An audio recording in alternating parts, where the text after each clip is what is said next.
Hello friends, आज की इस वीडियो में सीडीपी के 30 IQ क्वेश्चन का डिस्कशन करेंगे। आप सब वीडियो में अंत तक जरूर बने रहें। चलते हैं, आज का वीडियो शुरू करते हैं। आज का पहला क्वेश्चन है, बाल विकास की किस अवस्था को स्वर्ण काल या तूफान और तनाव की अवस्था कहा जाता है? शैशवावस्था, बाल्यावस्था, किशोरावस्था, प्रौढ़ावस्था। इसका राइट आंसर हो जाएगा ऑप्शन नंबर सी। किशोरावस्था को बाल विकास का स्वर्ण काल और तूफान की अवस्था कहा जाता है। अगला क्वेश्चन है, जीन पियाजे के अनुसार बच्चा किस अवस्था में अमूर्त तर्क और वैज्ञानिक चिंतन शुरू करता है? समृद्धिगामक अवस्था, पूर्व संज्ञानात्मक अवस्था, मूर्त संज्ञानात्मक अवस्था, औपचारिक संज्ञानात्मक अवस्था। इसका right answer option number D हो जाएगा। जीन पियाजे के अनुसार जो बच्चा है अमूर्त तर्क और वैज्ञानिक चिंतन शुरू करता है औपचारिक संज्ञानात्मक अवस्था में। अगला क्वेश्चन है, लेव वायगोत्स्की के सिद्धांत के समीपस्थ विकास का क्षेत्र क्या है? बच्चे द्वारा स्वतंत्र रूप से किए जा सकने वाले तथा सहायता के साथ करने वाले कार्य के बीच का अंतर, बच्चे की संज्ञानात्मक विकास की सीमा, शिक्षिका द्वारा किए गए पूर्ण सहयोग, रटकर याद कराने की प्रक्रिया। तो लेव वायगोत्स्की के सिद्धांत के समीपस्थ का क्षेत्र है बच्चे द्वारा स्वतंत्र रूप से किए जाने वाले तथा सहायता के साथ करने वाले कार्य के बीच का अंतर। इसका right answer option number A हो जाएगा। अगला क्वेश्चन है, बच्चे के समाजीकरण की प्राथमिक संस्था कौन सी है? विद्यालय, मीडिया, परिवार, धार्मिक स्थल। बच्चे के समाज की प्राथमिक संस्था जो है परिवार। इसका right answer option number C हो जाएगा। अगला क्वेश्चन है, लॉरेंस कोलबर्स के अनुसार पारंपरिक नैतिक स्तर पर बच्चे का व्यवहार किस पर आधारित होता है?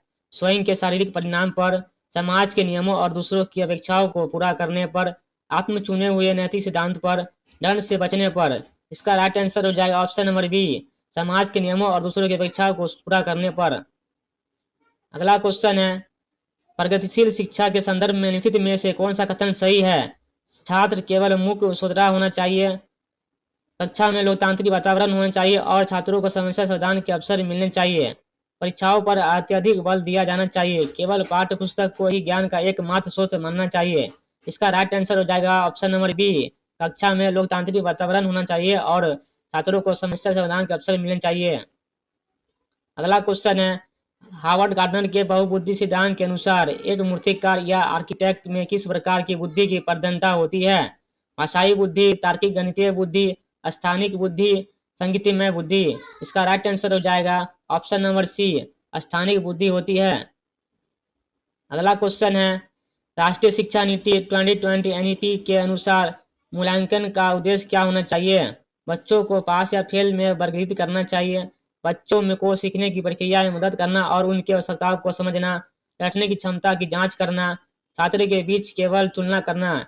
इसका राइट आंसर हो जाएगा ऑप्शन नंबर बी, बच्चों को सीखने की प्रक्रिया में मदद करना और उसकी आवश्यकताओं को पूरा करना। अगला क्वेश्चन है, एक समावेशी कक्षा में एक शिक्षक को क्या करना चाहिए? केवल प्रतिभाशाली बच्चों पर ध्यान देना चाहिए, यह एक विश्वास करना चाहिए कि प्रत्येक बच्चे में अपनी क्षमताओं के अनुसार सीखने की शक्ति है, दिव्यांग बच्चे में प्रति सहानुभूति और दया का अभाव रखना चाहिए, बच्चों को उनके अंकों के आधार पर। तो इसका राइट आंसर हो जाएगा ऑप्शन नंबर बी, यह सुनिश्चित करना चाहिए कि प्रत्येक बच्चे में अपनी क्षमताओं के अनुसार सीखने की शक्ति होती है। अगला क्वेश्चन है, डिस्लेक्सिया मुख्य रूप से किस कठिनाई से संबंधित है? गणितीय करने से, पढ़ने और अक्षर को पहचानने से, लिखने में, ध्यान केंद्रित करने में। तो डिस्लेक्सिया जो है शामिल है मुख्य रूप से पढ़ने और अक्षर को पहचानने से। इसका right answer option number B हो जाएगा।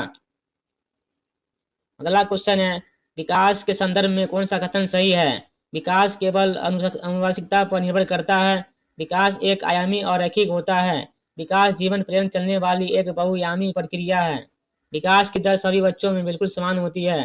तो विकास के संदर्भ में जो इसका राइट आंसर हो जाएगा ऑप्शन नंबर सी, विकास एक जीवन पर्यंत चलने वाली प्रक्रिया और एक बहुआयामी प्रक्रिया है। अगला क्वेश्चन है, बच्चे में सृजनात्मकता को किस प्रकार बढ़ावा दिया जा सकता है? अपसारी चिंतन के अवसर देकर, केवल रटने को प्रोत्साहित करके, बार बार परीक्षा लेके, अभिसारी चिंतन पर बल देकर। इसका राइट आंसर हो जाएगा ऑप्शन नंबर ए, अपसारी चिंतन के अवसर देकर बच्चे में सृजनात्मकता को बढ़ावा दिया जा सकता है। अगला क्वेश्चन है, लेव वायगोत्स्की के अनुसार बच्चे अपने स्वयं के कार्यों को निर्देशित करने के लिए खुद से बात करते हैं उसे क्या कहा जाता है? आत्मकेंद्रित वाक, निजी वाक, संवाद, व्यक्तिगत वाक, सामाजिक वाक, भ्रम वाक। इसका जो राइट आंसर हो जाएगा ऑप्शन नंबर बी, निजी वाक कहते हैं जो बच्चे खुद से बात करते हैं। अगला क्वेश्चन है, बाल केंद्रित शिक्षा का अर्थ क्या है? बच्चे के अनुभवों, उनकी आवाज और उनकी सक्रिय भागीदारी को प्राथमिकता देना, शिक्षक द्वारा बच्चों को पूरी तरह से नियंत्रित करना, बच्चों को केवल पाठ्य पुस्तकें याद करवाना, शिक्षक का कक्षा में तानाशाह की तरह व्यवहार करना। इसका राइट आंसर हो जाएगा ऑप्शन नंबर ए, बच्चों के अनुभव, उनकी आवाज और उनकी सक्रिय भागीदारी को प्राथमिकता में देना बाल केंद्रित शिक्षा का अर्थ है।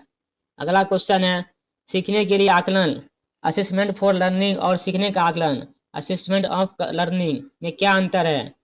कोई अंतर नहीं है। सीखने के लिए आकलन रचनात्मक होता है जो पढ़ाई के दौरान चलता है, जबकि सीखने का आकलन योगात्मक होता है। दोनों ही केवल साल के अंत में होते हैं। सीखने के लिए आकलन केवल शिक्षकों के लिए होता है, बच्चे के लिए नहीं। इसका राइट आंसर हो जाएगा ऑप्शन नंबर बी, सीखने के लिए आकलन रचनात्मक होता है जो पढ़ाई के दौरान चलता है, जबकि सीखने का आकलन योगात्मक होता है। अगला क्वेश्चन है, अधिगम एक प्रक्रिया है क्योंकि ज्ञान शिक्षक द्वारा छात्रों को सीधे दिया जाता है। छात्र अपने पूर्व ज्ञान के आधार पर नए ज्ञान का निर्माण स्वयं करते हैं। यह पूरी तरह निष्क्रिय होकर सुनने पर आधारित है। यह केवल पुरस्कार और दंड के माध्यम से होता है। तो इसका राइट आंसर हो जाएगा ऑप्शन नंबर बी, छात्र अपने पूर्व ज्ञान के आधार पर नए ज्ञान का निर्माण स्वयं करते हैं। अधिगम का एक प्रक्रिया है। अगला क्वेश्चन है, निम्नलिखित में से कौन सा आंतरिक अभिप्रेरणा का उदाहरण है? शिक्षक के डर से गृह कार्य पूरा करना, प्रथम पुरस्कार जीतने के लिए चित्रकारी करना, किसी विषय में गहरी रुचि होने के कारण उसे पढ़ना, माता पिता से प्रशंसा पाने के लिए पढ़ाई करना। इसका राइट आंसर हो जाएगा ऑप्शन नंबर सी, किसी विषय में गहरी रुचि के लिए कारण उसे पढ़ना आंतरिक प्रेरणा का उदाहरण है।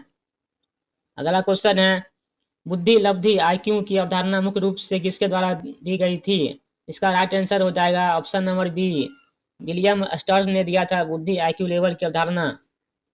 अगला क्वेश्चन है, जेंडर एक डैश संरचना है जबकि सेक्स एक डैश संरचना है। जैविक, सामाजिक, सामाजिक, जैविक, मनोवैज्ञानिक, शारीरिक, आर्थिक, सामाजिक। इसका राइट आंसर हो जाएगा ऑप्शन नंबर बी, जेंडर एक सामाजिक संरचना है जबकि सेक्स एक जैविक संरचना है। अगला क्वेश्चन है, जब कोई बच्चा किसी समस्या समाधान खोजने के लिए कोई अलग अलग तरीकों से सोचता है तो वह किस प्रकार के चिंतन का उपयोग कर रहा है? अभिसारी चिंतन, अपसारी चिंतन, आत्मकेंद्रित चिंतन, अतार्किक चिंतन। इसका जो राइट आंसर हो जाएगा ऑप्शन नंबर बी, अपसारी चिंतन करता है जब कोई बच्चा किसी समस्या समाधान खोजने के लिए अलग अलग तरीकों का सोचता है। इसका right answer option number B हो जाएगा। अगला क्वेश्चन है, बच्चे की त्रुटियां सीखने की प्रक्रिया में रुकावट और बाधा पैदा करती है। यह दर्शाती है कि बच्चों को बिल्कुल लापरवाह है। शिक्षक और छात्र दोनों के लिए अर्थहीन है। सीखने की प्रक्रिया एक स्वाभाविक हिस्सा है जो उनके सोचने के तरीकों को समझने में मदद करती है। इसका राइट आंसर हो जाएगा ऑप्शन नंबर डी, यह सीखने की एक स्वाभाविक हिस्सा है। अगला क्वेश्चन है, शिक्षक का अधिकार अधिनियम 2009 RT एक्ट 2009 के अनुसार प्राथमिक स्तर पर शिक्षक छात्र अनुपात क्या होना चाहिए? इसका राइट आंसर हो जाएगा ऑप्शन नंबर ए, 1:30 होनी चाहिए शिक्षक और छात्र का अनुपात। अगला क्वेश्चन है, पियाजे के अनुसार आत्मसातीकरण का अर्थ क्या है? नए ज्ञान के कारण पुरानी योजना को पूरी तरह बदलना, नए अनुभवों को अपनी मौजूद मानसिक संरचना में शामिल करना, समाज के अनुसार व्यवहार करना, अपनी इंद्रियों को नियंत्रित करना। इसका राइट आंसर हो जाएगा ऑप्शन नंबर बी, जिन पियाजे के अनुसार आत्मसरण का अर्थ होता है नए अनुभवों को अपनी मौजूद मानसिक संरचना में शामिल करना। अगला क्वेश्चन है, सतत और व्यापक मूल्यांकन CCE का व्यापक शब्द किस और संकेत करता है? केवल संज्ञानात्मक और क्षेत्र का मूल्यांकन, शैक्षिक गतिविधि का मूल्यांकन, शैक्षिक और शैक्षिक, संज्ञानात्मक, भावनात्मक और मनोगात्मक दोनों क्षेत्र का मूल्यांकन, केवल साल के अंत में होने वाला परीक्षा। इसका राइट आंसर हो जाएगा ऑप्शन नंबर सी हो जाएगा। सतत और व्यापक मूल्यांकन का अर्थ होता है शैक्षिक और शैक्षिक, संज्ञानात्मक, भावनात्मक और मनोगात्मक दोनों क्षेत्रों का मूल्यांकन। अगला क्वेश्चन है, मूर्त संज्ञानात्मक अवस्था की समय अवधि क्या है? 0 से 2 वर्ष, 2 से 7 वर्ष, 7 से 11 वर्ष या 11 से अधिक वर्ष। इसका राइट आंसर हो जाएगा ऑप्शन नंबर सी, 7 से 11 वर्ष मूर्त संज्ञानात्मक अवस्था की समय अवधि है। अगला क्वेश्चन है, समावेशी शिक्षा मानती है कि हमें डैश को डैश के अनुरूप बदलना है। बच्चे, व्यवस्था बच्चे, परिवेश परिवार, बच्चे पाठ्य पुस्तक। इसका राइट आंसर हो जाएगा ऑप्शन नंबर बी, समावेशी शिक्षा मानती है कि हमें व्यवस्था को बच्चे के अनुरूप बदलना है। ऑप्शन नंबर बी इसका सही हो जाएगा। अगला क्वेश्चन है, पार या ढांचा शब्द की शिक्षण छात्र में अर्थ क्या है? बच्चे को सीधे उत्तर बता देना, वयस्कों या शिक्षकों द्वारा बच्चे को सीखने में दी गई वाली अस्थायी सहायता, बच्चों को डांटना, रटने के लिए मजबूर करना। इसका आंसर हो जाएगा, करेक्ट आंसर हो जाएगा ऑप्शन नंबर बी। पारा ढांचा का अर्थ होता है वयस्कों और शिक्षकों द्वारा बच्चे को सीखने में सहायता की जाने वाली। अगला क्वेश्चन है, विकास का शीर्षगामी सिद्धांत यह बताता है कि विकास किस प्रकार आगे बढ़ता है। सामान्य से विशिष्ट की ओर, सिर से पैर की ओर, केंद्र से बाहर की ओर, पैर से सिर की ओर। इसका right answer option number B हो जाएगा, सिर से पैर की ओर विकास का शीर्षगामी सिद्धांत बताता है। अगला क्वेश्चन है, एनसीएफ 2005 के अनुसार एक शिक्षक की भूमिका कैसी होनी चाहिए। अधिन्यायकीय, अनुमतिपरक, सुविधादाता, सत्यवादी। इसका राइट आंसर हो जाएगा एनसीएफ 2005 के अनुसार जो एक शिक्षक होना चाहिए भूमिका सुविधाता के तौर पर होना चाहिए। Right answer option number C हो जाएगा। आज का वीडियो कैसा लगा, उम्मीद करते अच्छा लगा होगा।